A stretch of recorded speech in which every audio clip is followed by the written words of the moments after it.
Hello, everyone, and welcome to the second episode, Session 2 of our Waterdeep. Hello, everyone, and welcome to the second episode. My volume was still on my Twitch screen because for some reason on my laptop that's what it defaults to. Okay, let's try this again. Hello, everyone, and welcome to Session 2 of our Waterdeep Dragon Heist game. Yeah. Ooh, yes. I am actually excited. Yes, I am very excited. I don't sound terrible, and I think last week I was starting to get sick, and that's why, if you go back and listen to it, I sound like I have no idea what I'm doing through the entire game. So thank you guys for hanging in there and coming back for Session 2. So yeah, tonight's going to be better. So before we get started, we've got a few announcements to get through very quickly, and then we'll do introductions and we'll play the intro video, and then we will be good to go. So first and foremost, I am your friendly dungeon master, aka Hobart, and I am running this game, obviously, and we're going to go around and do introductions with everyone else. Oh, and I use he, him pronouns. We need to start remembering to do that at the top of our games.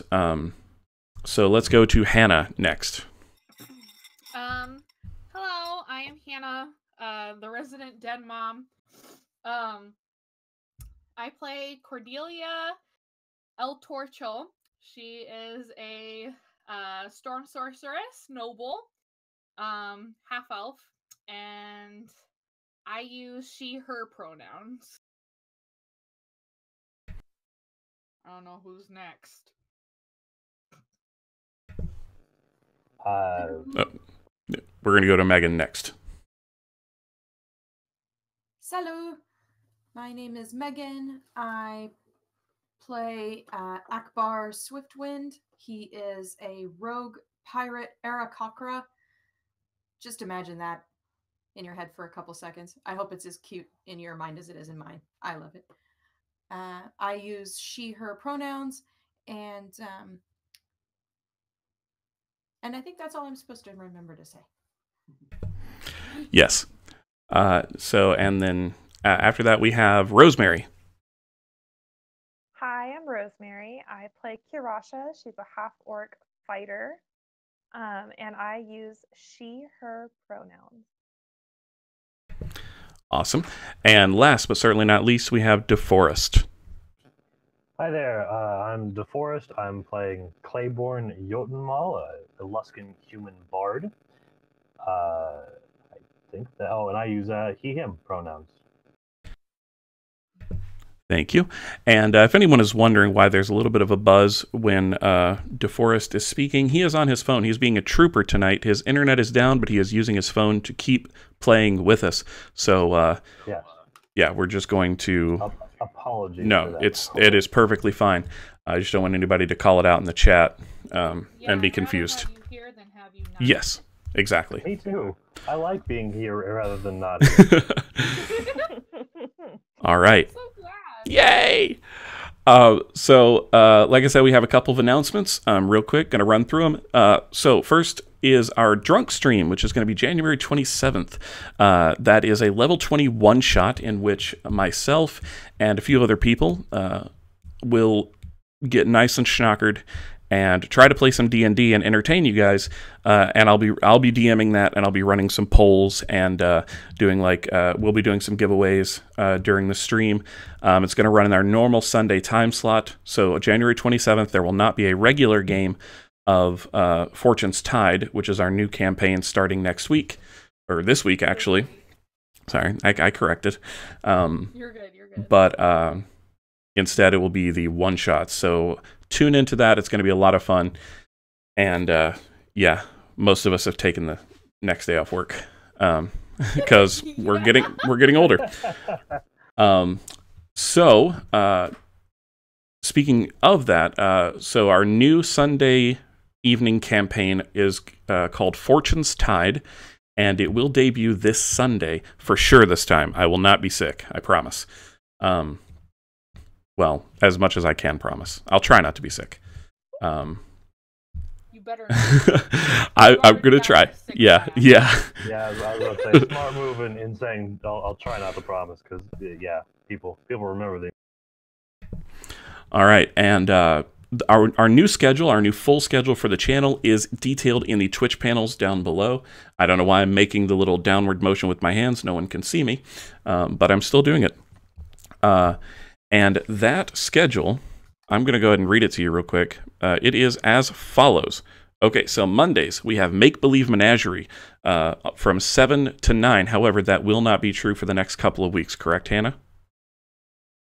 We should be returning to Make Believe Menagerie on the 21st. On the 21st. Okay, so as of the 21st, every Monday as consistently as possible, we will have Make Believe Menagerie from 7 p.m. to 9 p.m. All these times are in Eastern Standard Time, by the way. Tuesdays, we have our Waterdeep Dragon Heist game that you're listening to right now from 7 to 9. Wednesdays, we have Knights of the Tabletop. We're shooting right now for every other week, and that may drop off as we go along because we have a lot going on. That is from 7 to 8:30. On Thursdays, we have Teach Me That Tabletop, which is where we debut new systems other than D&D and teach you how to run them. DeForest is actually heading that. Yes, sir. Would you like to tell us what time that will be? Yeah, so the first one is going to be happening this week. We've got it all up and running. It's going to be happening at 3 p.m. Central. Hopefully, we'll be ready to start on time. But this week, through most of this month, we're going to be focusing on Starfinder, kind of focusing on D20 systems, so we're not straying too far. Okay. So look for that this upcoming Thursday, hopefully. Friday, we have no programming. Saturday, we have no programming. Sunday, of course, we have Fortune's Tide from 5 to 8 as usual. And that is our current lineup. So, yeah. Join us for all of those wonderful things, or look for the VODs, because I am going to get better about uploading to YouTube eventually when I'm not sick. All right. Yeah, I do say that every time. I know. We really do need to have a conversation about that because I do need help in more ways than one. However, we're going to get this game started. Does anyone else have any other announcements before we jump in? Other than you better not leave your seat right now because we're going to play that intro video. Indeed we are, and hopefully it doesn't skip this time. It skipped last time. Hopefully it doesn't this time. Yeah, I made it, so y'all better watch. If it does skip again, then I'm going to upload it as a standalone on the YouTube channel, so you can just watch it whenever you want. I'm going to do that anyway, but for now, enjoy it on here. And I'm going to go ahead and mute all of our mics so you can't hear us talking shit to each other during it.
Intro video. Okay, and we're back. So it did look like it skipped a little bit, which sucks. We'll try to fix that and get maybe a lower resolution video ready by next week, possibly. We'll see. However, we have some D&D to play for now. All right, so when last we saw our heroes, they had all convened at the Yawning Portal Tavern. While there, they witnessed a fist fight between Yagra Stonefist, a half-orc woman, and Krintz, a bald man with eyeball tattoos all over his head. This was yet another clash. Oh, hold on. We've got some skipped frames. Oh my goodness. Why is it skipping frames? All right, we're going to take down the video bitrate a bit. And try that. Okay. So this was yet another clash between the nefarious Zentarum and Xanathar guilds, and as the fight ended with Yagra victorious over an unconscious Krentz, the party saw the rest of Krentz's goons jump her.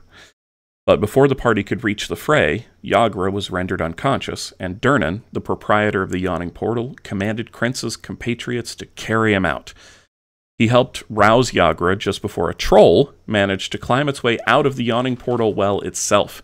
The party helped to battle the troll and a few sturges that accompanied it, with Claiborne actually sending the troll toppling backwards down into the well with a mighty shove. Durnan thanked the adventurers once they had finished off the sturges and sent them back into the well. Also, I almost said as well. And Durnan offered you food and drink for the evening as well as lodging.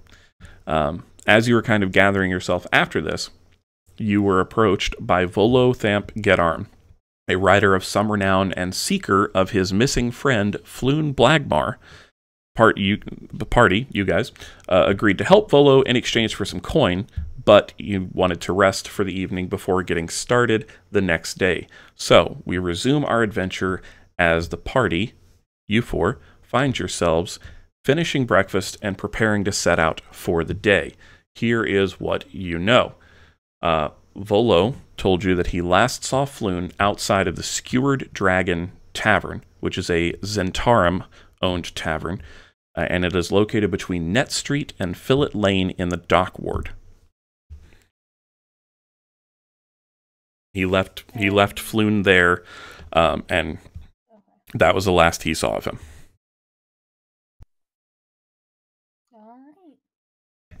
And that is where we will take our investigation. Sounds like it. Everyone is up and at 'em already, right? That's where we left off. Yes. Yeah, we were eating breakfast. Yep. Cordelia ate a massive plate. Okay. Right, I remember now.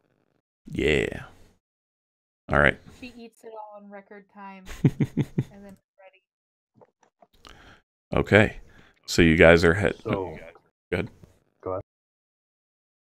No, go ahead. I was just saying, so you guys are ready to set out? Hell yeah, let's rock and roll. Yes. I suppose so. Kirasha, are you ready? Yes. Okay. My cap's ready. I'm ready. Okay. So as you all step outside of the Yawning Portal entrance, it is still early morning, and you see just already, even in the early morning, just a bustle of activity. You see carriages zipping down the street, and you see vendors opening up their stalls. Some have been open for hours already. You can hear cries of merchants trying to ply their wares to people passing by. It is a hubbub in this area. And as you begin walking towards where you know Net Street and Fillet Lane to be, located in the Dock Ward, you kind of have to make some twists and turns because the streets aren't laid out exactly squared up. It's not too well thought out. It's like this city was built in a central location and then expanded out in sort of an explosion. And that's kind of the story of Waterdeep, is it was settled and then it rapidly expanded, and there was no real order to how it expanded. So you all have to make some twists and turns around some different streets that kind of dead end and then double back in on themselves. But eventually, you find yourselves coming to the Dock Ward, and As you turn the corner, you find yourselves on a street that has been cordoned off by the city watch. Lying on the cobblestones are about a half dozen corpses, seemingly the victims of some terrible skirmish. Watch officers have disarmed and arrested 3 blood-drenched humans and are in the middle of questioning them. Oh my goodness. Can we find another way around, or is this the only way? You can still pass by, but yeah, this you would have to go by this to get through. And as you're kind of standing there trying to take it all in, one of the officers sees you, and she just kind of motions with her hand in like a almost not quite dismissive, but more of a like move along gesture, and she says, "Get on, nothing to see here." Can Cordelia hear anything that they're saying to the people they're interrogating? I would say make a perception check. Clay is just going to move on as if he knows where he's going. Okay. But he does Kirasha's not. going to walk really slowly so she can investigate the scene as she walks by. Okay. 13. You don't hear a lot, but you do hear the City Watch kind of muttering to themselves, like kind of amongst themselves, about the bloody Zentarum and Xanathar. And you hear talk of blood in the streets, and one of the guards looks like a little taller than the rest, armor's a little bit shinier, and carries a polearm instead of a sword.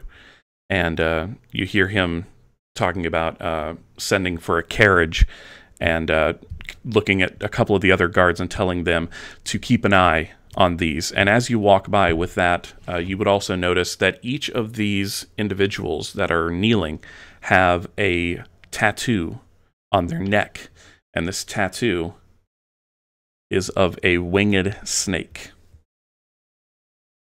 Can Akbar see this too? He's just like standing, stock still, staring. I would like all of the people. I would like Akbar to make a perception check.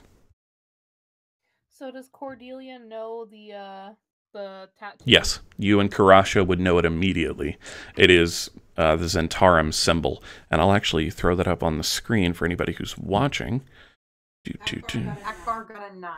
Akbar does not see the symbol. However, someone else could point it out to him.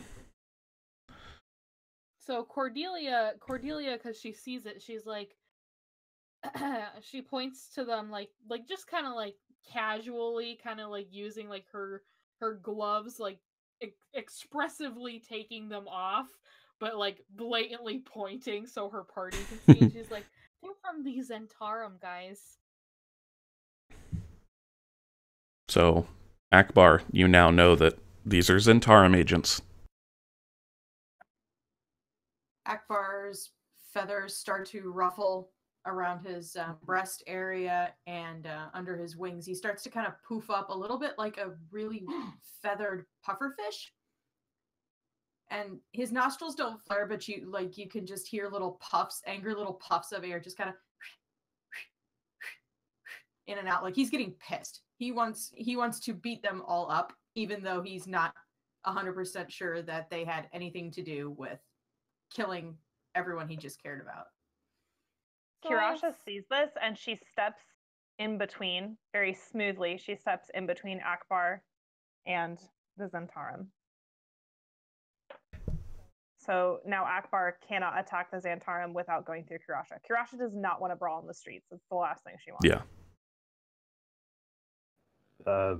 Clay, however far he has, will stop and kind of look around him for his party, and like kind of shrug at them from a distance and kind of gesture like they need to keep going.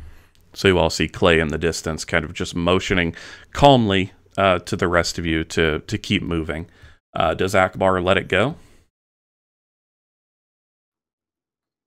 Akbar's kind of poking his head around her, like still trying to see them and still kind of like puffing up and Akbar, let's go. Sort of pushing back at her a little bit, but he's not stupid. He knows he's like a 4'3" bird. and she's a half orc. He's still hurt and doesn't feel great, so he won't fight it, but he'll leave. He's pissed about it. So you just hear him kind of go like as gruffly as a tiny little bird can. I imagine like a bird in a bird bath when they do that thing where they stick their beak in the water and then they shake their head and make that little like ruffle feather noise. That's what I imagine, but completely dry. Yeah, it's like that, only just angry. Just angry. Okay. Let's go. Let's catch up. All right, so you guys keep moving, and as you are moving, you kind of reflect, especially Cordelia, since, well, you and Kirasha, since you've been here the longest, you just kind of reflect on, like, this is just another example. Like, this didn't used to happen. This war between the Zentarum and the Xanathar has reached kind of a fever pitch in the last month, a couple months at the most.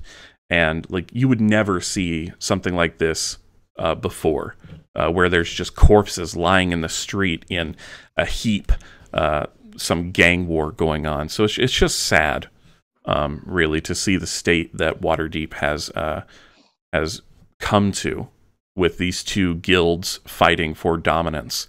And no one's really sure why the violence has escalated so high. But it has. So as you guys walk by, each of these Zentarum agents kind of catches your eye and just stares coldly as you walk past. But the City Watch keeps themselves interposed between all of you and the prisoners, and you continue moving. Cordelia stares back. I would like for Cordelia to make an intimidation check, please. I'm curious. Akbar is muttering under his breath at all of them, just, That's a 17. All right, I'm gonna contest the roll. Oh no! So the one that you make murder eyes at. It's not even murder eyes. It's just the I see okay. you and I'm better. it's the haughty eyes. It's the noble eye. Right.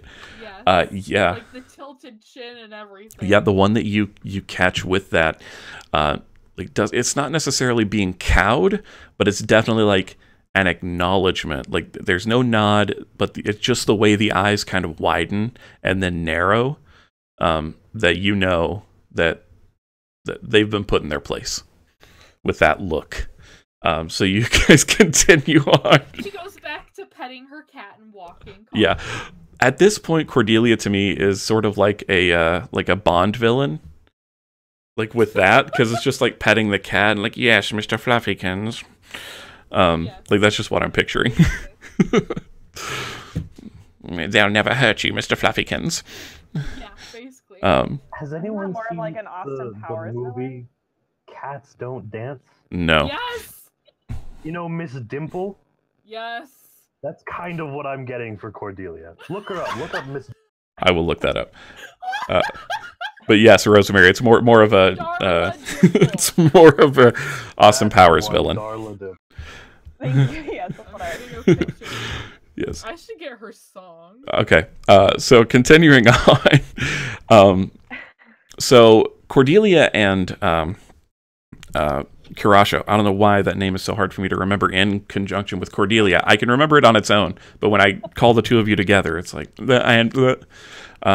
Cordelia and Kirasha. The two of you, again, having been here for a while, you know that the Dock Ward is not the most safe area in Waterdeep. I mean, the two of you can definitely handle yourselves, so it doesn't really bother you, but for just a regular person traveling to and from Waterdeep, like in the different areas, the Dock Ward is the place where you don't want to be caught after dark. You can see, and Clay would probably read this as well. I don't know if Akbar would necessarily, especially with the encounter with the Zentarum earlier, but Clay would probably read that this is not a great place to be. And So as you guys continue walking along, At least it's daytime. yes, it is definitely daytime. It is still early morning. So like it's again, it's not the kind of place necessarily where like there would be a shanking on every corner after dark, but it's not the most savory area. You can see tall, densely packed tenements that leave most of the neighborhood in shadow at ground level. Most of the street lamps have had their glass smashed and their candles stolen. And the smells of salt air and excrement linger as you pass by rows of rundown buildings. It is... Honestly, who would steal a candle? Who knows? The lowlives of the Dock Ward, apparently. And as you continue walking along, you turn the corner on Zastro Street, and you are now at the junction of Zastro Street and Fillet Lane. And on this corner, you see a small shop that has an oddly shaped door. Like, it's kind of crooked. It almost looks like it's off the hinges, but you see that it's built that way. So it's kind of at an angle, and it has a very peculiar window display. And it kind of makes it stand out from the others because it has a deep purple facade, and in its window hangs a stuffed beholder. And above the door, written in the most elegant fantasy script that money can buy, but definitely faded with time, you can see elaborate letters spelling out Old Zoblob Shop, and that is spelled XOBLOB. I kind of want that stuffed beholder. Okay. So She like yeah. stops and stares at it. Yeah, I mean, the shop looks to be open. Guys, Is should it I take this? Is it a stuffed beholder like a dead beholder that's been stuffed, or is it like a plushie? I would say you would have to get up to the window to check, and I will say this can either be nature or investigation, whichever Karasha is better at. Oh god. I am equally the same of Okay, both. let's give it a try. 9. 9. Hard to tell. It definitely looks like it could have been a real beholder, but it has seen some wear. So how big is it? It is probably about, I would say 3 to 5 feet wide if you don't count the eye stalks. It's pretty sizable. Like, it's not something you could just carry around. Well, you could, but you wouldn't be able to do anything else. Let's come back and get it later. As they're admiring the beholder, Clay's actually just going to turn his attention towards the door. Being a woodcutter, he's going to see if it's well made or just if it's just really poor craftsmanship. Okay, I would like you, since that is part of your character's background, I would like you to make an investigation check with advantage, please. Ooh. Ooh la la. Investigation with is 1 moment. What was that? Sorry, that's 18. I've got +0 in investigation, so it's just 18. Okay. With an 18, yeah, you can definitely tell. It is actually well made. It's weathered. The salt air is very damp around here, so the wood's been swollen over time, as everything tends to be in these types of places. But it still looks like it fits well. And as you kind of run your fingers along the side, checking the seams and for drafts and everything, it actually, like, just with a gentle touch, swings open ever so slightly on well-oiled hinges.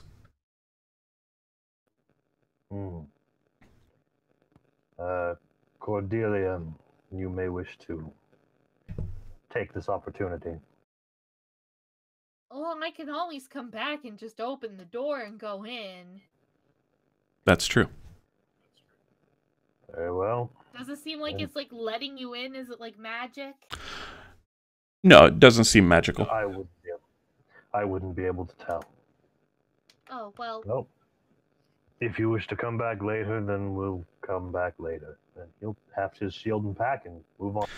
As you're moving away from the door, Clay, you hear a, "Hello? Hello?" Yep, you'll keep moving. Ah, damn kids. Hello? Hello. Hello? Can Okay, we're going now. Let's go. Hell is that? Come on, come see. And Cordelia goes in the store, still very like pompous, like she like lifts her skirt to go in because she doesn't know if it's clean or not. Okay. And like keeps her cat in an arm because she doesn't know if it's clean or not. All right. So as you enter, as soon as you open the door all the way, a cloud of lavender-scented purple smoke trails out of the shop's door. Every wall in here, in this kind of cramped and dusty shop, is painted purple, and every knickknack on the shelves is dyed a deep violet. You can see a hairless, old-looking Deep Gnome sitting cross-legged on the counter, and he is wearing plum-colored robes that are trimmed in a faded gold, and his cheeks are decorated with 9 purple face-painted eyes. And as you enter, he lowers a long-stemmed pipe and exhales a cloud of lavender smoke towards one of the windows before raising a hand. And he says, "Hail and well met!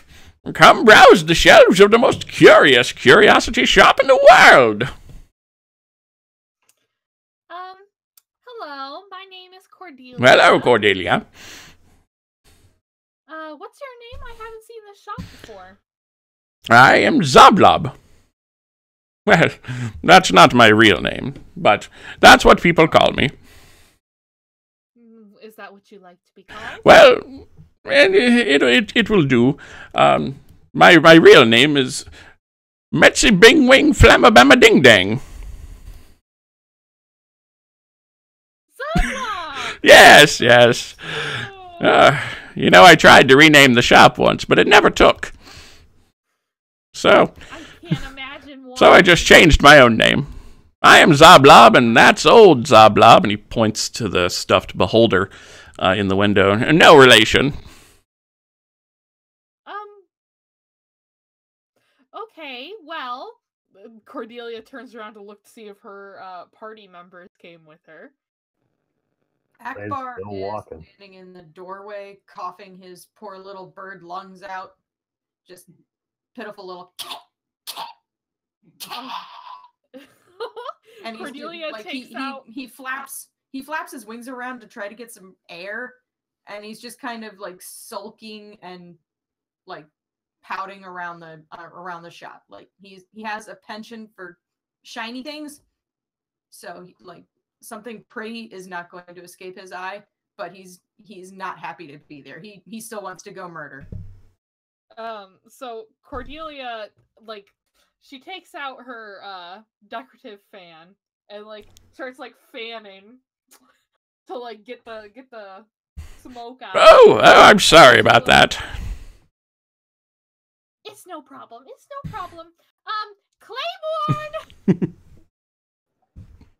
Hearing his name, he'll kind of stop and turn around again, seeing nobody following him again.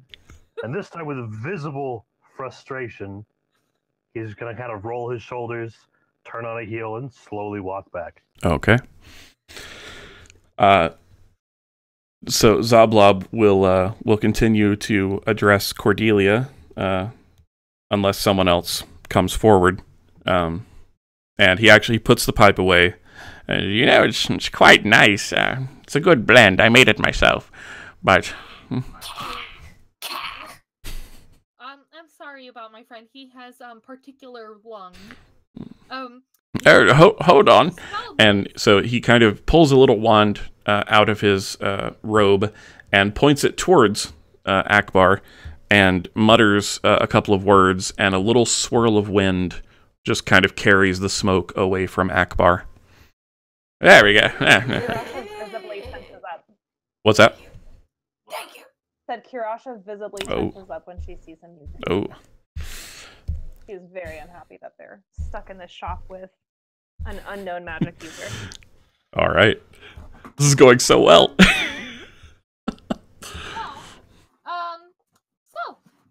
The beholder in the window. Yes, old Zoblob.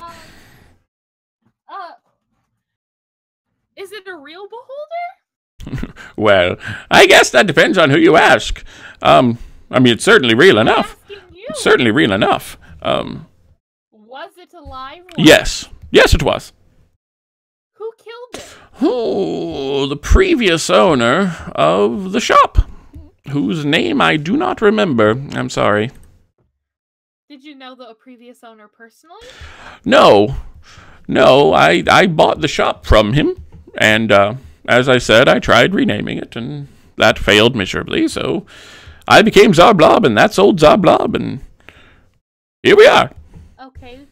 Well, who's the real Zablob? The beholder was named Zablob something, but all the man who killed him, the former proprietor of the shop, could pronounce was Zablob, so the shop became Zablob. Okay. Well then, is the beholder... Unfortunately, no. I'm sorry. Are you sure? I am. I have a lot of other things for sale. But unfortunately, old Zablob and I are pretty much inseparable these days. Okay, well, everything has a price. Are you sure? It would be an awful lot. We'll name your price. I would like you to make a persuasion check, please. Oh boy. That's something we're proficient in, at least. 15? 15. He kind of chuckles and says, you know what? Someday I will retire, and on that day, it probably won't be long, I will sell old Zablob to you. For now, yes, for now, I do have to keep him. You see, what would I hang in the shop that would catch people's attention? Well, then I must give you Yes, my name. Cordelia. When you retire, my last name That as would help. I am from the House El Chortle Really? here in Waterdeep. Yes. Oh! And he kind of stands up from he's been sitting cross-legged on the desk this whole time, and he kind of stands up and does a very flourishy bow. My lady, my apologies. Oh, thank you. Curtsies. Yes. Well, yes. I'm very interested in acquiring it when you do decide to sell it. Very well. I will make a note to myself now. And you see him kind of reach behind the desk and pull out a quill, and he begins just writing in the air. And you can see like ink forming in the air. And when he finishes, he dots it, and the quill goes back behind the desk, and the words in the air kind of swirl up and then are siphoned into his ear. Sort of like the pensieve from Harry Potter. Sort of like that, only the ink is black. It's not like silvery threads.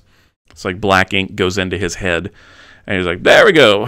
Now it's safely deposited in the old noggin.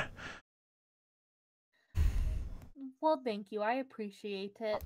And you're very welcome. Is there anything you see that would interest you? Cordelia would like to look around and see if there is anything particularly interesting around that may catch her eye, or someone else in the party's eye. Rosemary, that is a great compliment. That is a wonderful compliment. Boomy from Avatar. Yeah. Yeah. Thank you. I dig it. I didn't know if I should be saying these things out loud. Oh, you can. We make pop culture references. That's all good. Okay. He definitely gives me very boomy vibes. As Clay re-enters, his eyes will immediately be drawn to the eyes painted on this gnome's face. And he's just kind of walk up and nudge Akbar, who's the one who's had the most acquaintance with. Do you think he could be acquainted with our investigation? I think it's more likely he's a few screws loose of a cannon. He's been hanging around that other Zoblob a little too long. He's not Zoblob? Nah, the other one, the stuffed one. Oh. Old man. Yes? Why do you paint your face like that? Oh, I like eyes. They look nice. And that's the only reason. Isn't that similar to the tattoos that we've seen? And she just kind of like says that over her shoulder while browsing. That is why I was asking. What were you saying, Akbar? Akbar is just gonna roll his eyes and go.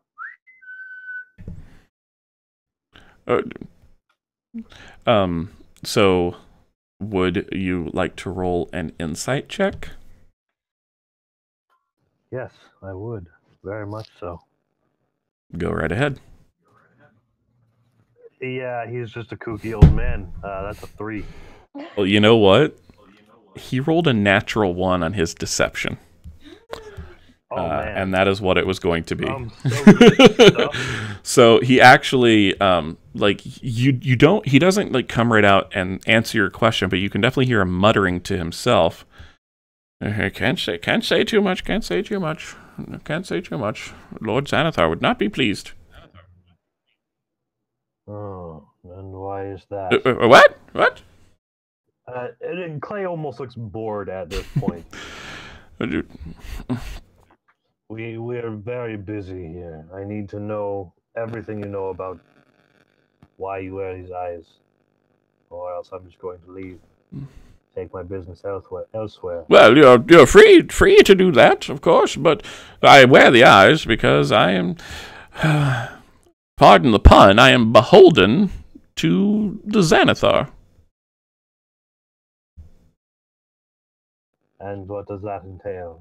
You work for them? I give them information from time to time when they ask for it. What kind of information?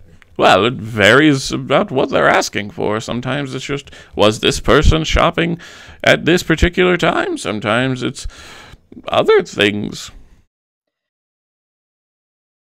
And Cordelia, like, turns around immediately, and she's like, if they ask about us, what are you going to say?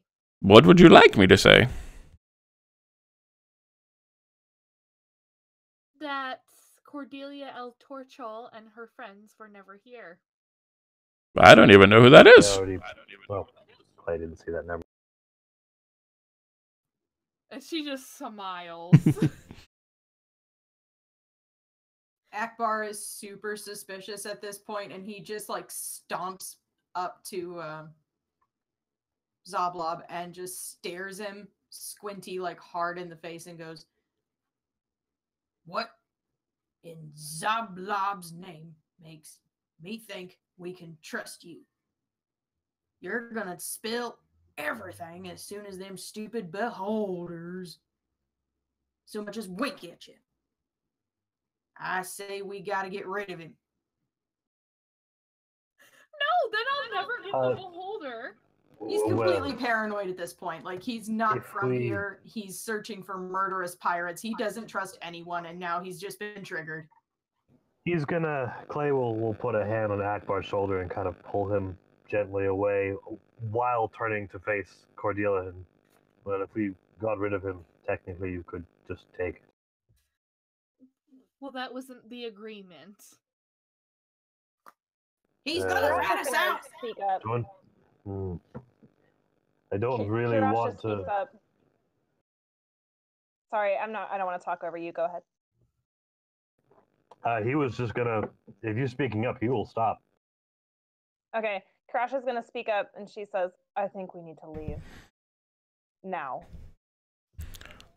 All right. I tend to agree with you.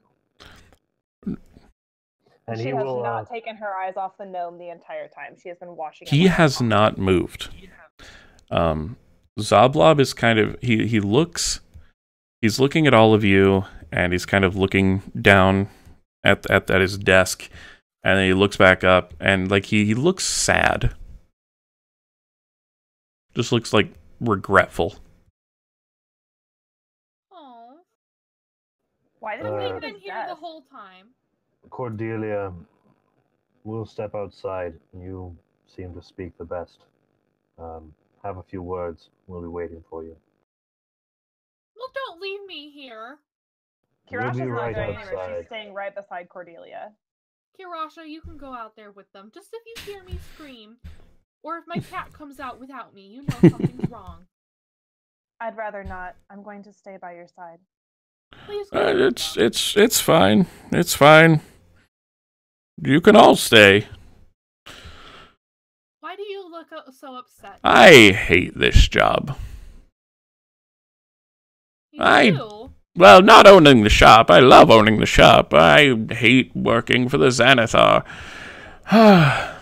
You know, there was a time when thieves guilds and criminal organizations respected each other and respected the common man.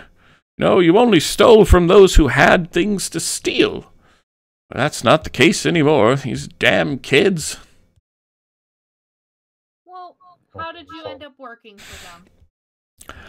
When I came out of the mines in Undermountain about 50 years ago, my people, Sverfneblin, we work the mines. Sverfneblin, why are you laughing, Birdman? It's just so damn cute. He's won a little bit of Akbar back by talking about the nobility of the criminal and thief trade. Like he was a part of a band of honorable pirates once upon a time, before they all got murdered in cold blood. Stop sharing so much of Akbar's backstory. It's going to come out. I shared that on the first day. Yeah, right. Anyway, so and Zablob will continue. When I came out of the mines, we hit a strain of poison, and I was not well for a long time. When I finally regained my wits and was able to move around on my own, I found that I had been taken care of by some of the members of the Xanathar's guild. At the time, I did not know much about the Xanathar, and so I agreed to do some work for them, feeding them information as it came my way. And there was a time where I decided that I was no longer comfortable doing that, and I lost people for that decision. Now I have no one to lose. So, I will not tell the Xanathar about you. And I will, if you really want it, I will sell you old Zablob. But first, and he walks over to the stuffed beholder, and he pulls out another wand from his robe and mutters a few words and points it at the beholder.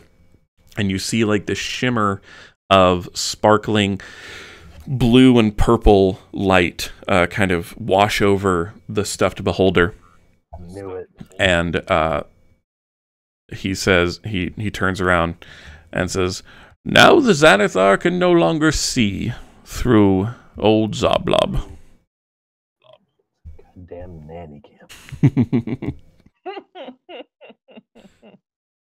I won't even charge you for it. I'm sick of the damn thing. Then, like, he starts to try to pull it off of the hook that it's hanging on in the window, but it's huge, and he is a gnome, so he's having some difficulty with it. Kirasha, can you get that down?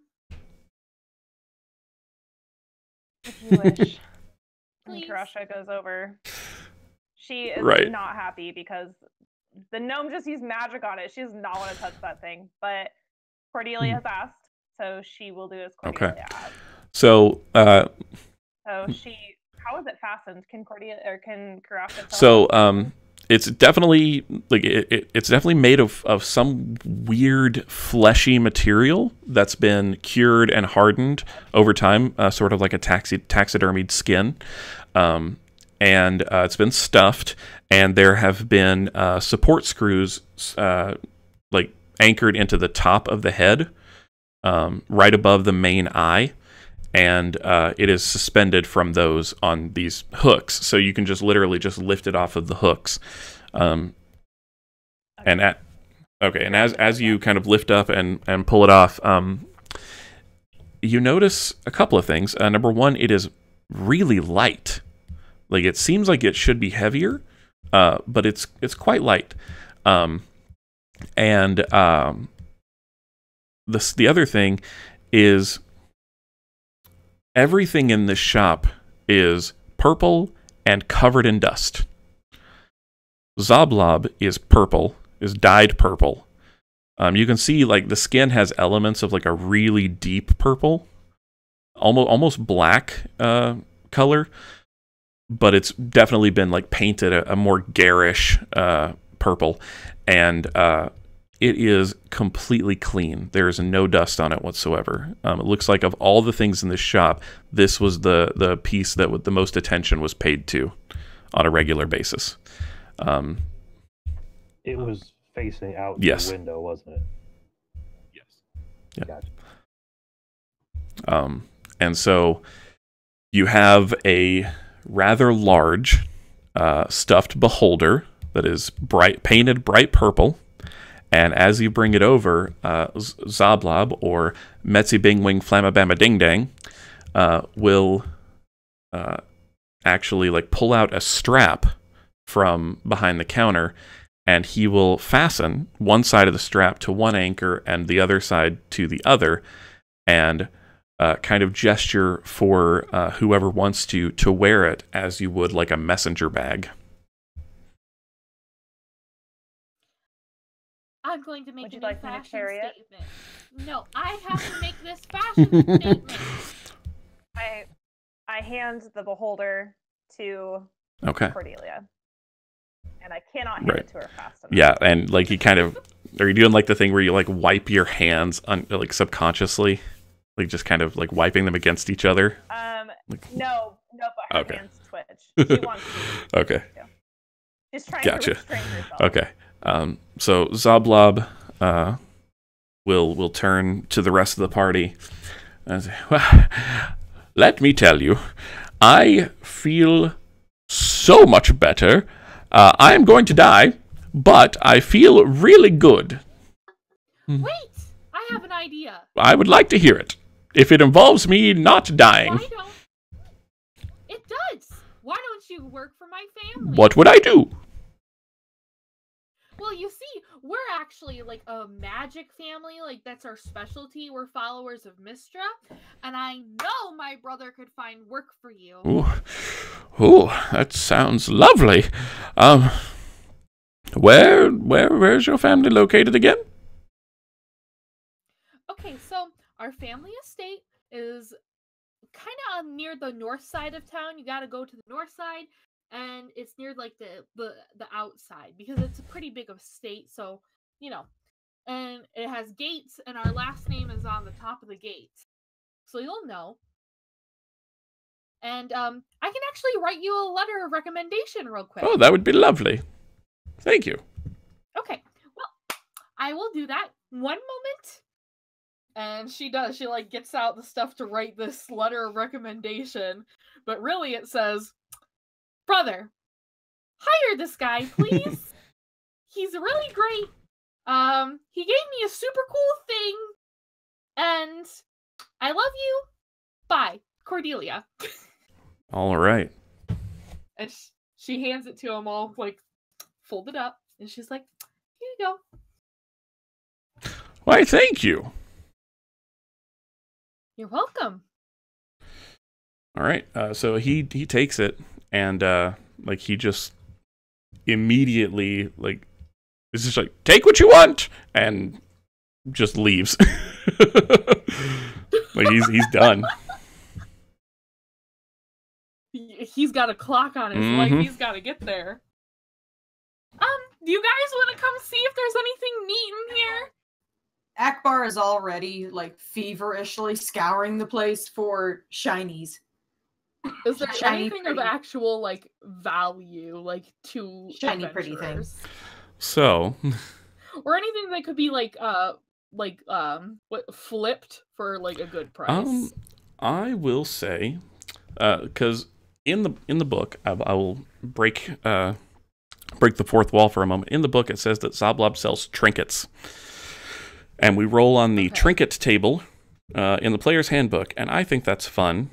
So I would like for anyone who is investigating the shop to roll a D100, please, or to roll a percentile die. Sure. I mean, yeah. Everyone? Clay will poke around. He's not going to be feverishly searching. Cordelia rolled a 44. 44. Let's look here. 44. Okay. You find a small lamp, and it's very well made. It's almost clockwork in its design. It's a little dusty, but you kind of brush off, and there's a small key on the bottom, and when you turn the key inside, like the sides of the sides of the lamp open up, and inside you see a mechanical canary, just kind of spinning as it's wound up, and every now and then it'll dip its beak like it's pecking for food. So you have a mechanical canary inside of a gnome-crafted lamp. Okay, and Slope has informed me that I am much louder than everyone else. Maybe that's, just go in Discord that's what and I'm doing. turn up our... Yeah, just getting everybody set. My apologies, everyone. This is why we have the chat to let me know things like this, because I can't hear it. I'm turning everyone else up to 82%. Okay. All right. Sorry about blowing people's ears out when they turned up their headphones to hear everyone else, and then my giant voice came on. Still learning like all the settings. Did anyone else roll on the table? I did. I rolled a 62. 62. All right. So you find. Oh, this is interesting. You find a like kind of glinting in a pile of what look to be rags. You just see this small, about the size of a gold piece. So it's definitely able to be held in your hand, and it's a silver skull. It's very intricately carved and detailed. It's even got like little spiderweb cracks detailed in the eye sockets. Yeah, it looks really cool. Okay. He will. He'll take one of the pieces of cloth, one of the cleaner ones he can find. He'll make sure it's wrapped, and he will pocket it. So you. Zablob is gone, correct? Yeah, he bolted. Okay. I'll be making rolls for him later. Kirasha has finally relaxed. Okay. Kirasha has finally relaxed, and she has, out of a little bit of curiosity, begun looking around the shop, and she rolled a 71. Or I guess I rolled a 71. Okay. All right, so Kirasha. Okay, this is interesting. I love the trinket table.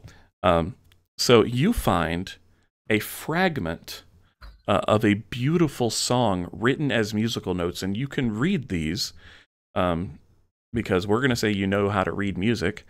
So you can read the musical notes that are written on two pieces of parchment, and it's just a piece of it. but the melody is lovely. And you feel like if you were able to kind of spend some time with this and really focus on it, you might be able to put together a full song or give it to someone else, like possibly a bard, and they could put together a full song from this, and it would be absolutely phenomenal. Cool. Looking over Kirasha's shoulders, don't give that to 3 strings. You could do better. Oh yeah, he's a bard. Can I show it to him? Kirasha wants to show Clay the. Oh yeah, music. I wasn't gonna say anything. Clay will look at it and just kind of shake his head. Yeah, because isn't yours not music? I know stories. I don't know songs. Hmm. All right. Well, Kirasha's gonna put it in her pack anyway and just keep it. I'm playing that. Okay. Did Akbar get something? Akbar made his first decent roll in 2 games. He got a 95. 95. Ooh Okay, la la. 95. Okay, so yeah, High but roller. so this is really funny. Oh no. You find a petrified mouse. Oh my goodness. Don't It's funny that the bird would My find first that. successful roll in 2 games, and I find mouse Basically. jerky. but can't you eat that? Couldn't you eat that? I mean, theoretically. If it's That's not even petrified, shiny. absolutely not. You know what's really funny is when I rolled my character, I rolled for a trinket, and Kirasha also has a Oh, petrified that is mouse. fantastic. It's God fate. damn it. I thought I was gonna get something cool. Stupid sorry. trick table. Crap. But then I'm just gonna like super powdily munching on this petrified mouse. Wait, isn't it a because rock? If I'm it's angry. petrified, it's a rock. It's a Yeah, rock. it's basically a rock. Why I are don't you eating care. a rock? He's got a beak. He's just gonna like roll Oh around my in his God. beak for a little while. You know, like a mouthful of marbles. Just because he's just grumpy and pissed You know now. what? Like they didn't You know even It's get a anything mouse good. flavored Oh jawbreaker. goodness. Akbar, when all this problem is done, I will get you something shiny out of my family vault. That'd be real nice. You know, that'd be real nice. That'd be real nice, because so far I'm having about the shittiest day a pirate bird ever could have in I pirate promise. bird's life. I promise. You'll get He's- something nice. So he'll just spit out the mouse at this point. And Akbar, just, like clump out of the store, just making about as much noise with every footfall as a 4-foot nothing bird can make. Clay will follow because something's piqued his curiosity. Akbar, you said you were a pirate bird. Don't birds with pirates usually sit on the shoulder of someone? Is that what you did? Is that what you think I am? Some goddamn Captain Bird pet? I have no idea what you are. We've just met. Oh, yesterday. He's seething again, like he's puffing up. His feathers are starting to poof. He's got a little eye twitch going on now. Clay will just kind of chuckle and pat Akbar pretty firmly across the shoulder, and then just shrug and start walking the way he was walking before. And he's gonna take a swing at Clay. Okay.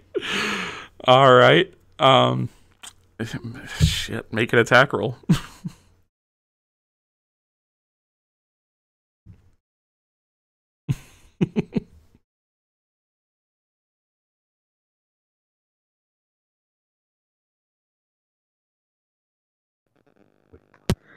And we wait for the result. Do, do, do. All right. So I swung an 11. Ooh, that's not enough. Okay, so Armor class. Akbar 13. just kind of swings out,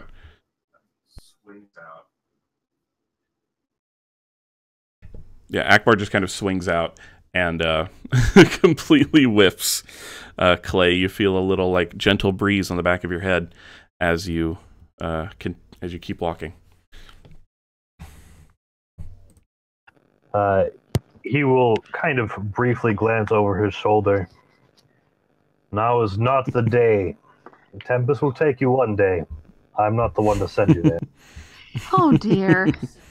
Goddamn some bitch, no good motherfucker. Oh my lord.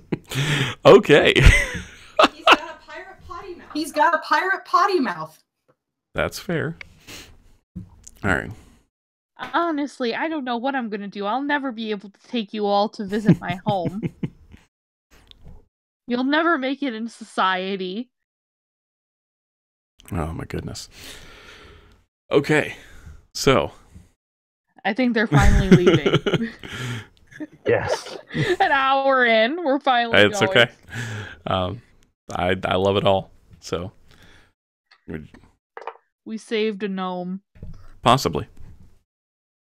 Did we though? We Yeah, did we're gonna we? have to check up on that later.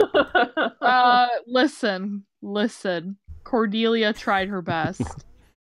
I was about to say because they were watching us through the nanny cam, I think, so they heard all of that. No, So he's he gotta disabled. make it there. He disabled it before she offered that. Wait, Right, could they hear but- through the nanny cam, or could they just? I don't know. And I was pointing out, so were they Yeah. watching the street outside?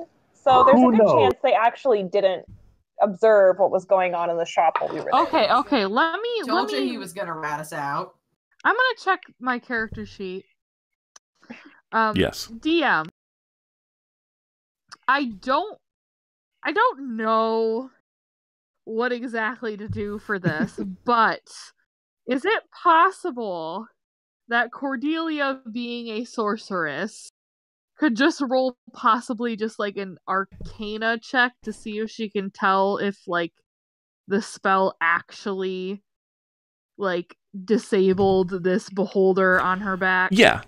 I'll say you could make an Arcana check to see if the beholder now appears to be magical.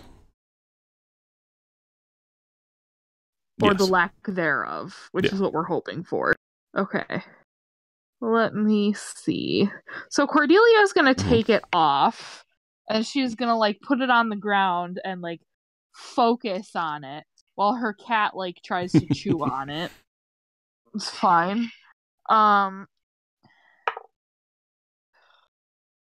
That is 18 plus 4, 22. You take a few minutes to examine this this stuffed beholder, and nothing about it strikes you, excuse me, as being magical in nature. From all appearances, as far as you can tell, and you give it a pretty thorough examination, it does not appear to be magical at all. Can she notice if there was like any traces of it once being magical? I like the idea that that like magic does leave a trace. So I will say that yes, like upon examining it, you get the sense that at one point it was indeed quite magical. Okay, so she looks at the party and she picks this thing up and puts it back on her back, and she's like, "No, the spell he casted would it had to have cleaned it perfectly. There's no magic in this thing, at least not anymore." Okay, so From a distance, once more, Clay is just going to whistle and like gesture, getting more frustrated at this Clay. point. Just kind of as you are kind of moving along further down, I would like you to make a perception check, please. okay. Ooh, not good. 9. Okay. Yeah. Clay is Yep. frustrated and fed up, and is just Yep. trying to get where he's going. even though he doesn't know where he's going. Okay. Akbar needs to burn off some steam, and he is going to take flight. He's not going to really go very far. He's just going to shoot straight up and fly around like in sort of vulture circles about 40 feet above everybody else. Okay. I would like, as you fly up, I would like you to make a perception check, please.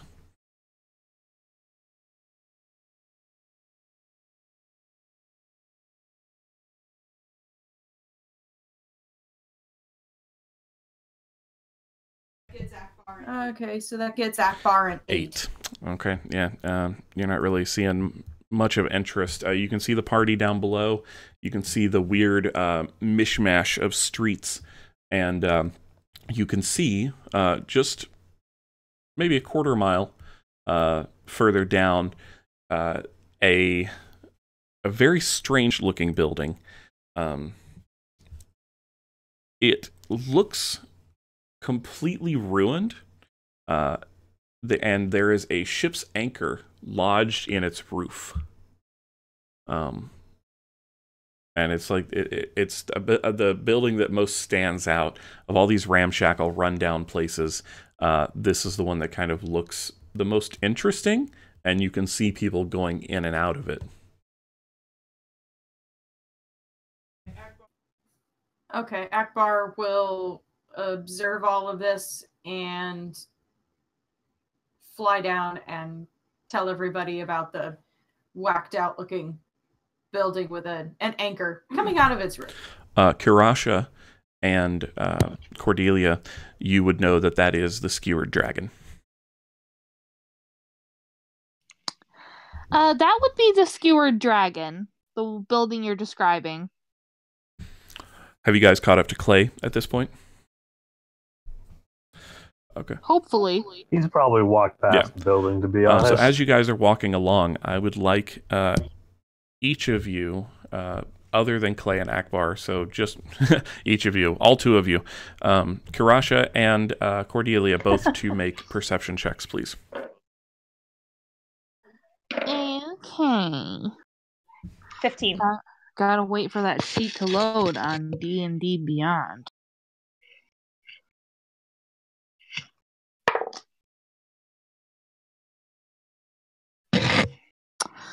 Boo, boo, boo, boo. Where did all of our viewers go? Oh. Well, Where'd all of our viewers go? Yeah, we have one. 15. I don't know what happened. Oh no. Like we had a bunch and then it just like dropped off. That's weird. I don't know. All right, what were the two rolls? Both 15. They're both 15. Okay, so you both notice almost at the exact same time. Down an alleyway, not far from Old Zoblob's shop, just like maybe 25 feet into an alleyway, you see the hilt of a dagger poking out of a wall.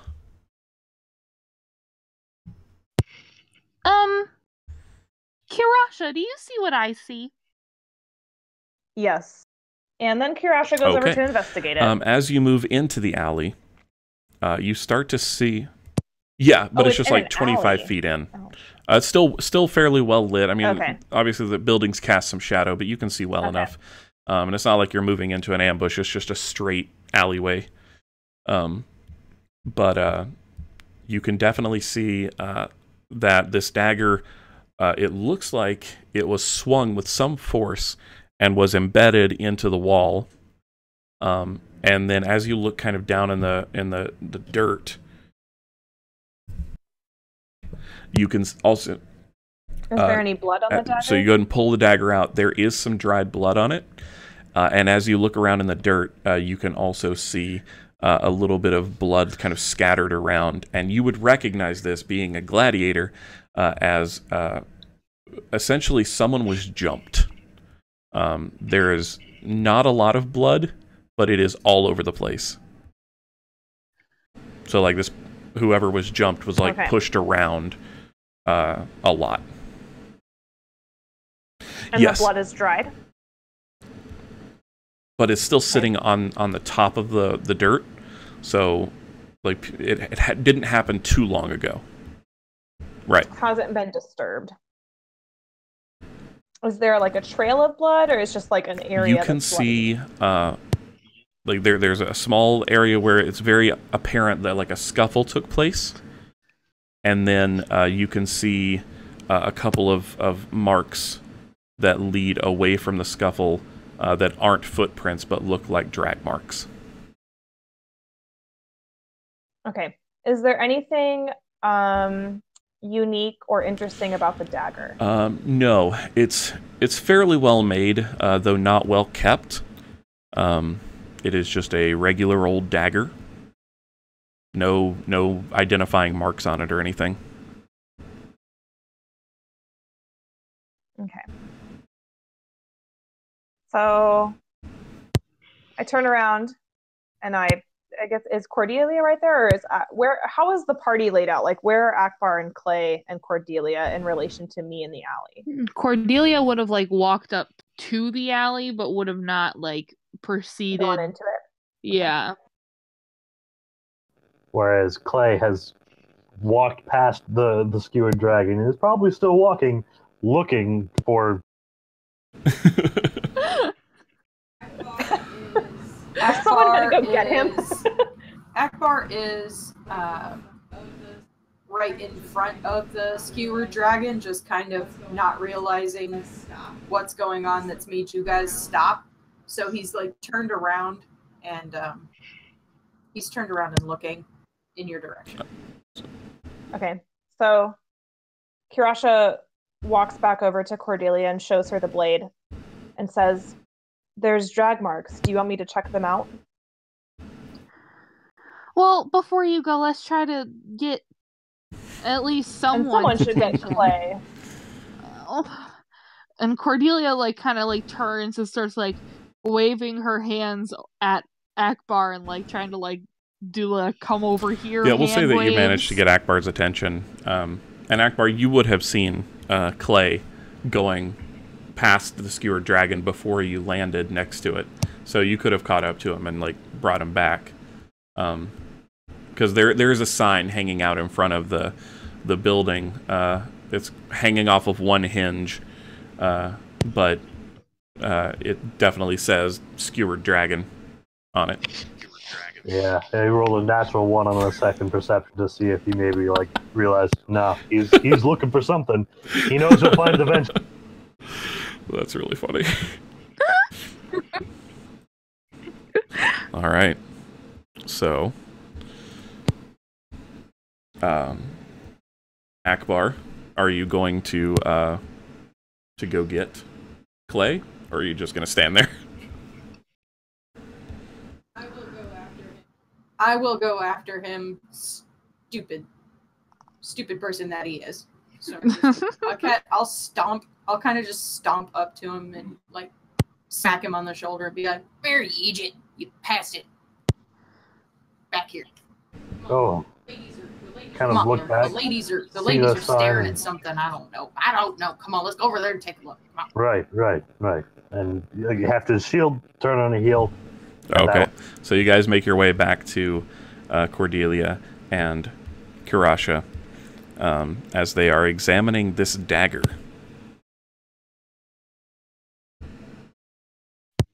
All right, well, now that we have everyone back, perhaps you all can check the body drag marks. I'm assuming body. That's just what makes sense. Okay. And this is pretty close proximity to the skewered dragon, right? Yeah, it's fairly close. It's like maybe 3 or 4 streets down. Gotcha. Cordelia, you know this place, right? Well, not this place, but the city. Well, sure. This place, the Skewered Dragon, this is known for, well, fights, right? Well, let's just say I wouldn't come here alone. And he'll kind of look to Kirasha. Is there anywhere you go alone? I always go with Cordelia. Yeah, she Right. and I are usually together. How do we know that this is what we're looking for and not just another scuffle in the street? Well, there's a trail that you all can follow. Right. We'll take a look then. And he'll just kind of stoop down and start trying to follow the trail. I would like you to make a survival check with advantage, please. Ooh, I have that. Ooh. Ooh, I did good. That is a 20 total, Nice. 17 plus 3. All right, so Clay kind of gets down and just starts kind of sifting through the dirt and following this trail. And there are times where it actually almost doubles back. It's like whoever was dragging this was trying to cover their tracks, but didn't do a very good job of it. And as it continues dragging, Cordelia, you would notice that you're starting to come up to a street known as Candle Lane. And it's probably about 100 feet before you actually get to the intersection of Candle Lane that the trail stops. The trail of blood stops, and it's just feet. The trail of blood and the drag marks stop, and it's just feet continuing on, and you can actually see the feet scatter, and they go in multiple directions. All right, he'll point that out. It doesn't look like they stayed together for very long. Are we going to track them down one trail at a time, or are we going to split up? Splitting up is never safe. I don't think we should split up in the docks. The Dock Ward. Not at all. That would be very unwise. Maybe we could go in pairs. Kind of look to Akbar and give kind of a sarcastic, toothy grin. Maybe. Well, We need 2 bodies per party. I've seen what these Mtarim do firsthand. They don't give a shit. Well, how many different paths does it split off into? A total of 5. That could take most of the day, most of what we have left for us to, even in pairs, to follow all the trails. So, what do we do? Am I able to see like any point, any trail that looks darker? Like the blood looks any shade darker than any of the other trails? Is there anything distinctive about any of them? The blood stopped a while back. We're left with just foot trails now, I think. Yes. As my You understanding. said foot trails. I thought you still said blood trails. It still sounded like blood trails. Okay. So they're foot trails. Okay. Okay. So yeah, the blood trail stopped a while back. So now you just have foot trails that are going off in different directions. I will say that based on the survival check that you did, based on that number, I will say that you notice that one set of footprints looks to be sunk in a little deeper than the rest. All right. Clay will stoop down to kind of reinvestigate the foot trails and just kind of run his fingers through his beard, and I don't think we have to split up. I think I can tell which trail he went. It looks like if this was the man we're searching for, he was carried away by these, or whoever owns these trails, and kind of point out the trail kind of lead them to the mouth of the alley on the other side as to the direction that one would have gone. So do the rest of you decide to stick with Clay and follow the deeper set of footprints? Wouldn't deeper mean that the person is heavier and probably like bigger if they're making a deeper imprint? Or carrying another person, yes. That's true. Carrying a slightly unconscious Floon, maybe. That sounds like, I hate his name. It sounds like so much of an insult. You Floon. That makes a lot of sense. I forgot we were looking for Floon. I just thought we were going to the bar, honestly. I got real sidetracked there. I mean, we could just go to the bar. I think Kirasha, she wants to check out the footprints with Clay. Cordelia will just follow Kirasha. Oh, that's backwards. Cordelia does not like this area of town. Okay. Akbar's all about it. He's ready for some murder. Seeing how pumped up Akbar is and how kind of almost meek at this point that Cordelia is, he'll kind of look to both of them. Akbar, don't get carried away. You have us at your back. You have my shield. But don't go off alone. Keep your head. Take deep breaths. And Cordelia. I'm going toward the some bitches that killed my captain and my crew and tried to kill me. And y'all just better catch up. And we'll get them. And Cordelia. I mean, he's walking as fast and with as much determination as an Aarakocra can, which admittedly is not too. As you try to walk away, he will put a firm hand on your shoulder and try to hold you in place for the moment. We need to not rush into this. Cordelia, I will let nothing befall you. I'm certain Kirasha has you covered, but again, you have my shield. That's so sweet. I'm gonna walk Kirasha in the middle. has a shield too. Kirasha's gonna. His eyes. Kirasha has her shield out. She's on high alert. Yeah, because even during the day, the dock wards are not safe. Yeah, you can tell by the way that Clay is always adjusting his shield. It's not attached to anything. He's just holding it by its strap at all times. All right. So you guys begin to follow this deeper set of footprints. And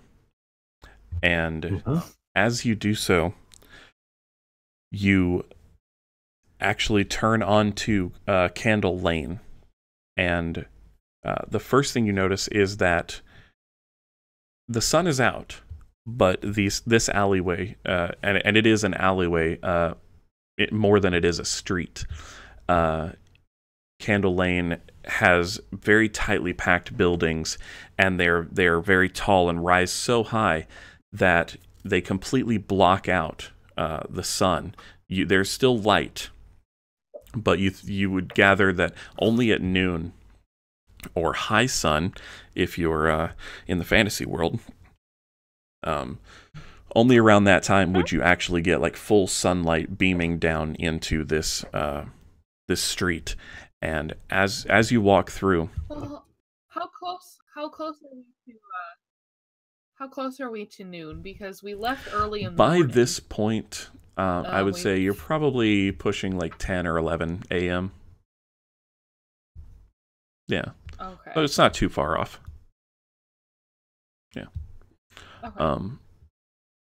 And as you walk along, the darkness kind of becomes more and more prevalent, and you begin to notice the smell. It smells damp and musty, and it smells of human and humanoid waste. It is not pleasant. Oh, it smells. Yeah, it is absolutely disgusting. Cordelia is literally plugging her nose and is plugging her cat's nose. I would too. All of the street lamps, except one, look to have been smashed. and the only one that is left standing is at the very end of this lane, and you can see a very faint flickering, and like a street lamp like this wouldn't normally be lit during the day, but this alleyway is so dark that it's a necessity.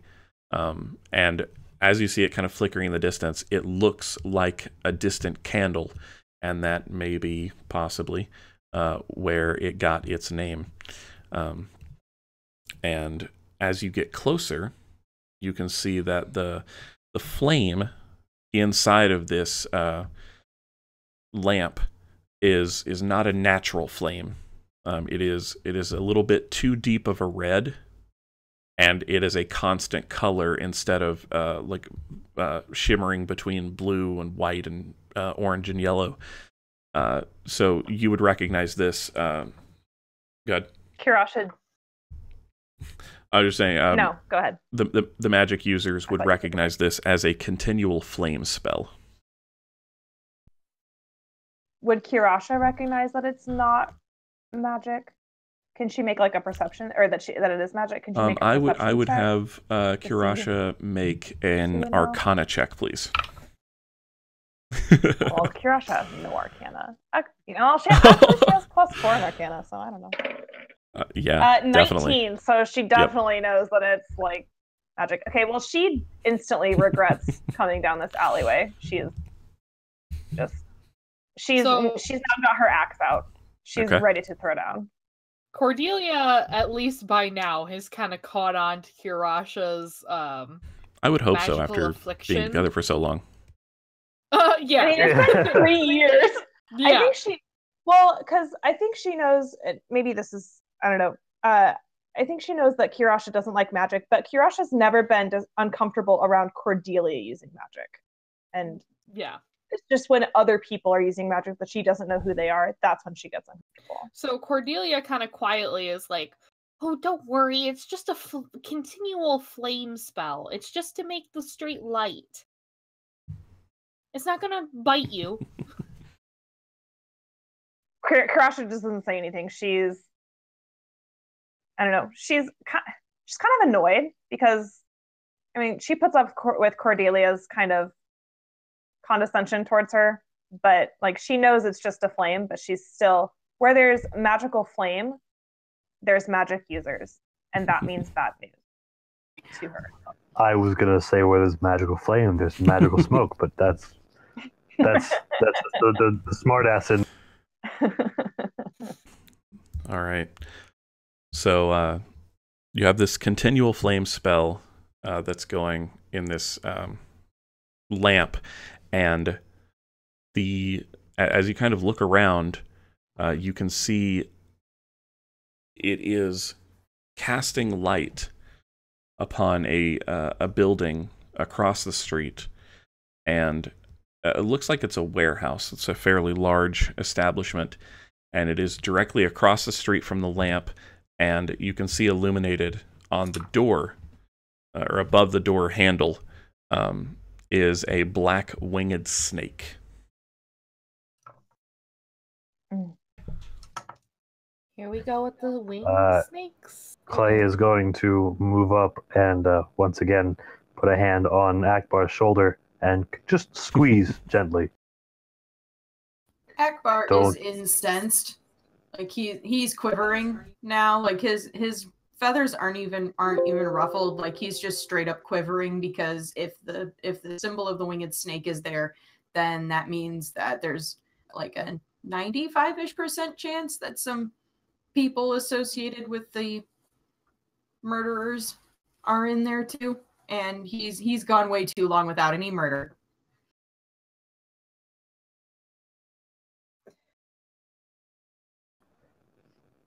Do we knock or do we just go in? All right, is that where the tracks are leading? That's a good question. Actually, I just assumed they were. Sorry, mute. Yeah, it is indeed where those tracks are leading. And I'm going to pull up a map real quick for you guys. Give me just a moment. I did not think we would get to this point today, so I didn't have this map prepared. I should have. But the tracks are leading up to. I want to bring this up to a gate that's in front of the warehouse, and so you have the warehouse building, and then in front of that is a very small yard that is fenced off and has a gate. So you have a double door gate that's kind of iron wrought, and the gate is actually open right now. And then you have the yard, and when I say yard, I don't mean like a grass yard. I mean like a dock yard or a shipping yard where like carriages and carts could pull up to the bay doors that can be opened and loaded and then taken back out. So you see the yard, and then past the yard is the door with the snake symbol on it. And like I said, I'll get that up for you guys real quick so you can see what I am talking about. Well, maybe we can go around back, or some of us can go around back, and one of us can go right up to the front door and cause a distraction. Perhaps now might be the time for pairs. I am not quiet.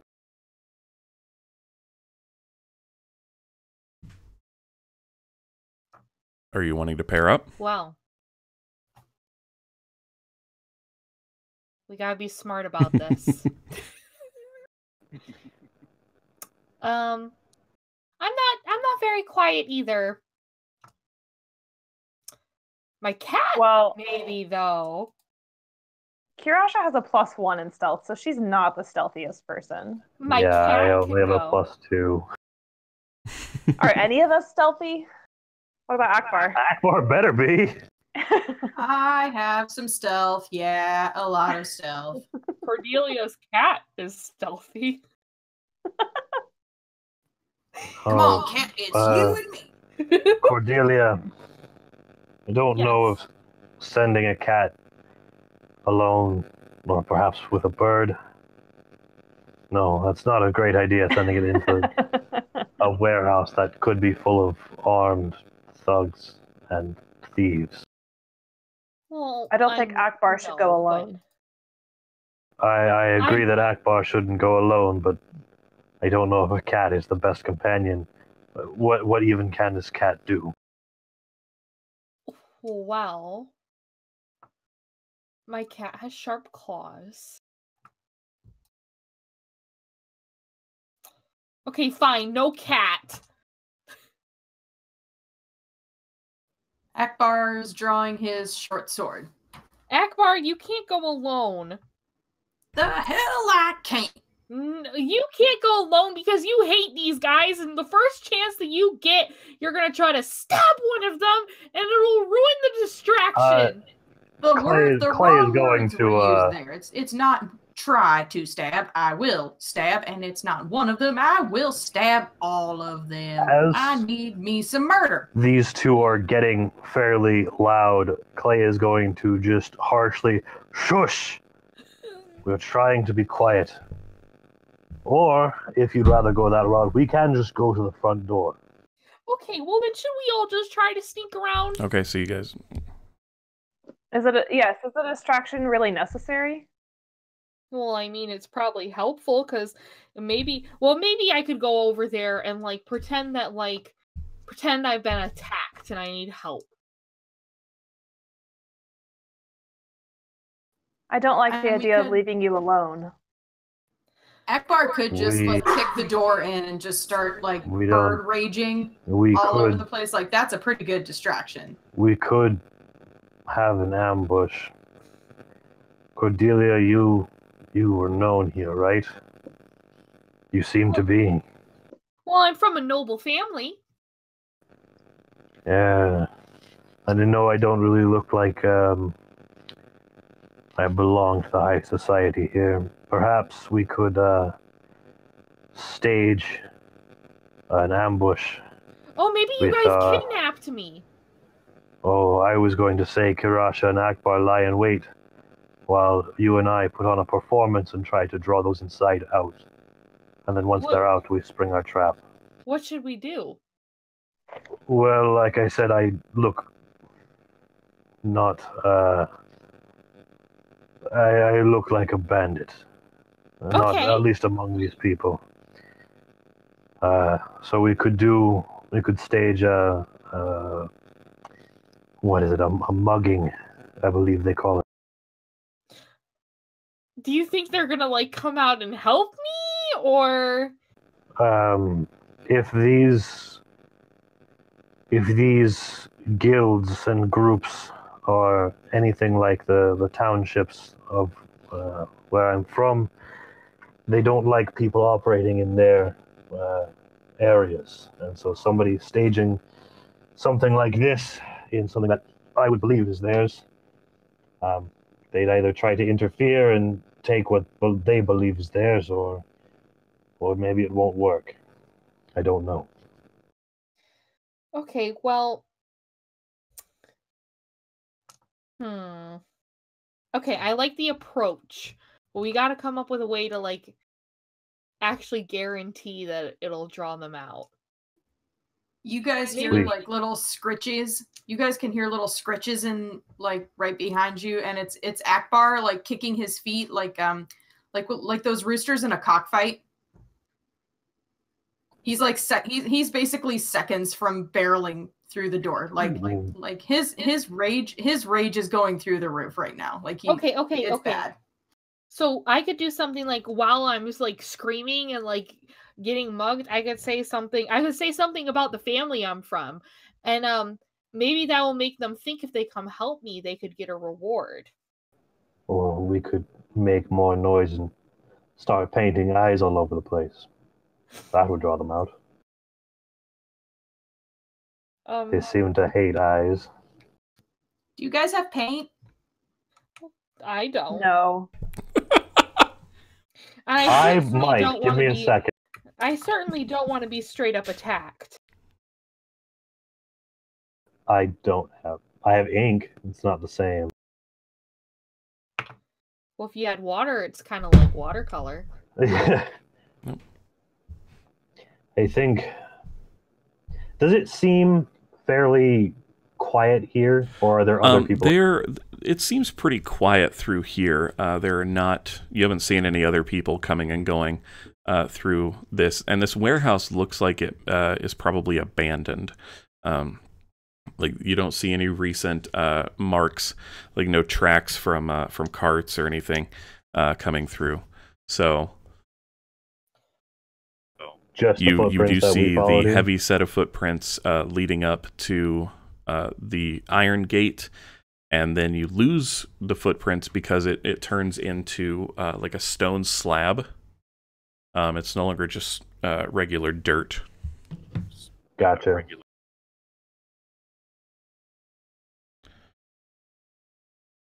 So what are we doing? Perhaps we just, if we're lucky, it might actually just be one person. Maybe we just go through the front door. Okay, let's just go. This is dumb. That's all Akbar needed to hear. He's gonna just open the door. He's trying really, really hard. Okay. Not to get everybody else killed. He just wants to kill the bad guys, but he is going to open up the door, and he does have his short sword drawn. As Akbar is rushing up to the door, so let me lay out this map for you guys.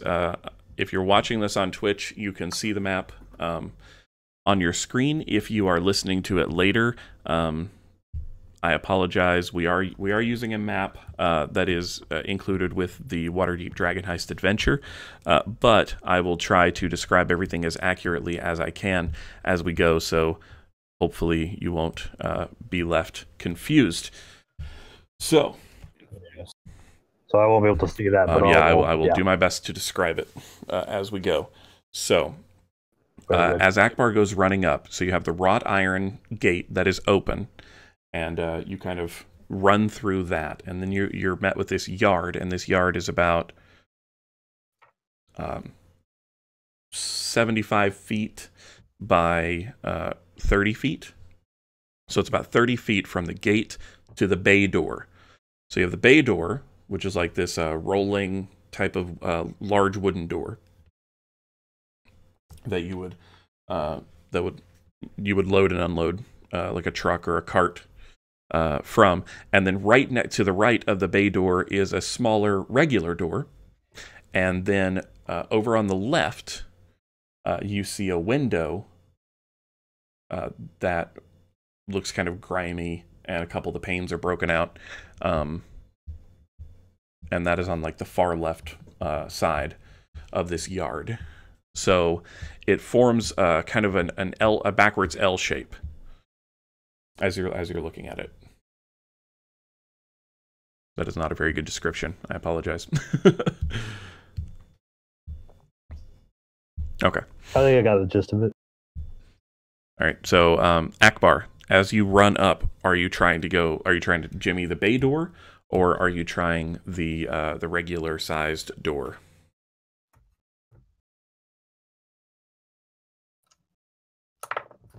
I'm gonna go for the regular size door. Is there any way possible that we could be sneaking at this point, even though we're all terrible at it, except for Akbar? Yeah. You can try. I feel like maybe we should sneak a little. Cordelia's gonna try. Kirasha's definitely gonna try to be sneaky. Yeah, Clay will try again. If everyone else is doing it, Clay will try. Cordelia rolled a 19.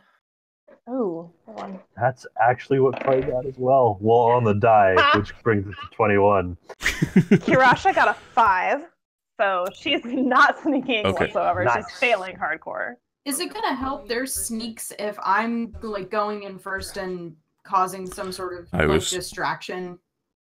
How is causing a distraction sneaky? She's asking if Akbar is making a ruckus, does it give the rest of you advantage to kind of sneak around? And I was going to say yes, because how is Akbar approaching this door? Like running into it, creeping up to it and trying to open it? Or like what are you doing? He is going to start by just marching determinedly up to the door with purpose. He's not going to barrel into it again. Like he is self-aware. He knows he's a 4-foot-nothing bird. So he's going to march up to it and just hand on the doorknob and try to just turn the doorknob and push open the door. Okay, since you're not barreling through, I would like you to make a no, you wouldn't even need to make a stealth check. So as you try the door, it is locked. And as you try it, I would like you to make a perception check. The rest of you can re-roll your stealth checks if you feel like you're not so stealthy right now. I'm actually going to take the reroll. Nice. With I don't have my 20. little animation, but it's okay because. Yeah. Oh no, that's okay. Yeah. Yep, I'm gonna keep that 19. I got a 19 Dirty plus 20. 1, so now I'm at a 20, but not a Dirty. natural. All right, so we got 20, 19. DeForest, what was yours? Total is 22. Okay, so you all feel like you're being pretty sneaky. Where are you headed? Are you following Akbar, or are you going to try to go like through the window? I will be following Akbar. Okay. Yeah, you guys keep Akbar. your distance and follow very quietly your angry Arakakra friend. He got an 18 for his perception. You hear, as you kind of jiggle the knob, the sounds of rustling from inside. You hear, it sounds like maybe a chair being overturned, maybe some boxes being knocked over. And then you hear a frenzy of activity that's not very well muffled. Like someone's trying to be quiet but isn't doing a very good job of it. And then you hear silence. So Cordelia didn't get all too close. She's kind of hanging back a little bit to kind of like eye the bay door to see if anyone's gonna try Okay. sneaking out. So you're keeping an eye on the bay door. All right. Yes. Once Akbar notices that the door is locked, he's going to sheath his short sword and pull out his crowbar and try to force the. Are we done being sneaky then? I was never being sneaky. Like, Very well. I'm blinded. I'm blinded with rage. There is no sneaks here. Clay will push Akbar out of the way and pull out his woodcutting axe. It's a wooden door, right? Do you want me? I can go in. I can get us in. I'm gonna break character for like 3 seconds and point out how totally filthy that was. What? Taking? You said. Do you want me? I can go in. You said. I mean, that's fair. That's fair. But it was for children. I enjoyed it. So Akbar will. I can't even believe Akbar will nod. Akbar will nod and step out of the way. Cordelia is not breaking her stealth. She is still watching that back door. All right. Clay is going to take a moment and give himself a bardic do that at first inspiration. I think you can. No, creature within 60 feet that can hear you. Yeah, I think that's a thing later that you can okay, get. that's fine. Yep, that's fine. And he's just going to go ahead and try hacking up to where it's he a could door. just barrel It through. doesn't move, so you don't need to roll to hit. Does your axe come with That's like? fair. Does it say what the damage would be? I Then bought yes. it as a battle axe. So he would be using I it in two believe hands, so. which would be what, a D10? D10 plus your strength modifier. Okay. Yep. Akbar. Yep. I would like you. Let's use a dagger as the template for this, for the crowbar, because you're using it as kind of like a prying tool. You got to stab it in. So I believe daggers are 1d4 plus your dexterity modifier. So I would like you to roll a d4 plus your dex, while Clay rolls a d10 plus strength. And Total that of is 8. a total of What did 8. Akbar get?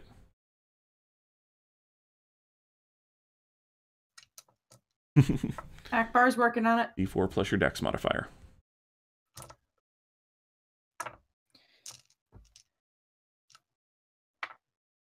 Okay.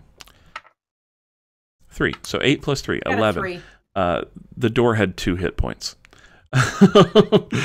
So you guys just Nice. bust this door in. Door. It is splintered from both of your attacks, one with a crowbar, one with an axe. And Cordelia, as they are breaking this door in, you're still keeping an eye on the bay door. You do see the bay door kind of shimmy a little, but it looks like whoever's trying to open it just realized that it was locked, and then you see it settle once again, and then it's left. So Cordelia does like closest person still to her still is like, whoever they are just tried to get out of the bay door. That's where they are in the building. So that would be, as you guys break down the door, you look to your left, looking at the bay door from the inside, and you see before you an interesting individual. You see, it looks like a bird, but not in the same way that Akbar does. This bird is featherless. Almost completely. Its arms are featherless. Its feet end in talons. It has a very large crow-like beak. Its head has a crown of feathers, and it wears this kind of raggedy black tunic over it with a hood, and it is holding, excuse me, it is holding a short sword in one hand, and yeah, you've all seen these creatures before. These are this is a kenku, and excuse me, gosh, as you bust in and this kenku sees you, it wheels around towards you, and you hear this deep voice come from it that says, "Xanathar sends its regards." And that is where we will end tonight's session.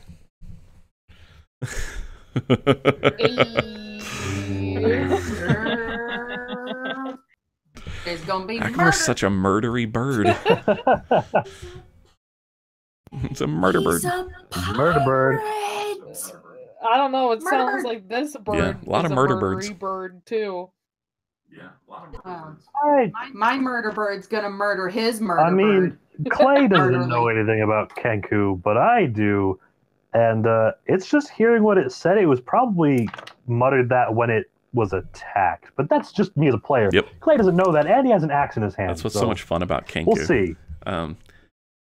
So, yeah, we're going to end it there for tonight because I told everyone earlier that this would be a roleplay heavy session and they probably wouldn't have any combat. And then you guys freed Zoblob from his indentured servitude and nixed that pretty quickly. And then you didn't go to the Skewered Dragon at all. So that took out a whole thing. And I was like, oh, no, I know. I was on my way there. I got pulled away for other. No, I'm sorry. We rolled. Like, I know. 15 No, and perception checks. that was me. I wanted to add a little extra flavor into it because it's fun. Yeah.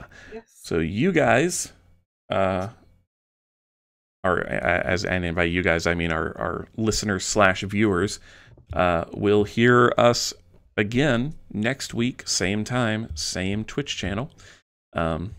We should all be back. Is anyone going to miss next week that they know of?